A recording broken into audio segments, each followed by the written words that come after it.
గుండె నిండా గుడిగంటలు సీరియల్లో మీనాగా నటిస్తున్న అమూల్య గౌడ, అలాగే ఎన్నెన్నో జన్మల బంధం సీరియల్లో హీరోగా నటించిన నిరంజన్ గురించి ఒక గుడ్ న్యూస్ బయటకు వచ్చింది. వీరిద్దరూ దాదాపు 8 సంవత్సరాలుగా ప్రేమలో ఉన్నామని తాజాగా వెల్లడించారు. అయితే చాలామందికి తెలియని విషయం ఏంటంటే వీరిద్దరి పరిచయం తెలుగు సీరియల్స్ వల్ల కాదు. తెలుగు ఇండస్ట్రీకి రాకముందే కన్నడలో ప్రసారం అయిన కమలి సీరియల్లో హీరో హీరోయిన్గా కలిసి నటించారు. ఆ సీరియల్ సమయంలో ఏర్పడిన స్నేహమే తర్వాత ప్రేమగా మారింది.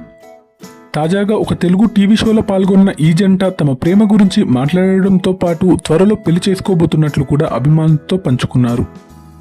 ప్రస్తుతం అమూల్య గౌడ గుండె నిండా గుడిగంటలు సీరియల్లో మీనాగా తెలుగు ప్రేక్షకులను ఆకట్టుకుంటుండగా, నిరంజన్ ఎన్నెన్నో జన్మల బంధం సీరియల్లో యష్ పాత్రలో మంచి గుర్తింపును సంపాదించుకున్నాడు. 8 సంవత్సరాల ప్రేమ తర్వాత ఇప్పుడు జీవిత భాగస్వాములుగా ఒకటవుతున్నారు. ఈ స్టార్ జంటకు అభిమానులు సోషల్ మీడియాలో శుభాకాంక్షలు తెలియజేస్తున్నారు. మరి మీకు ఈ జంట ఎలా అనిపిస్తుంది? వారి కమలి సీరియల్ చూసారా? కమెంట్లో తప్పకుండా తెలియజేయండి. Thanks for watching.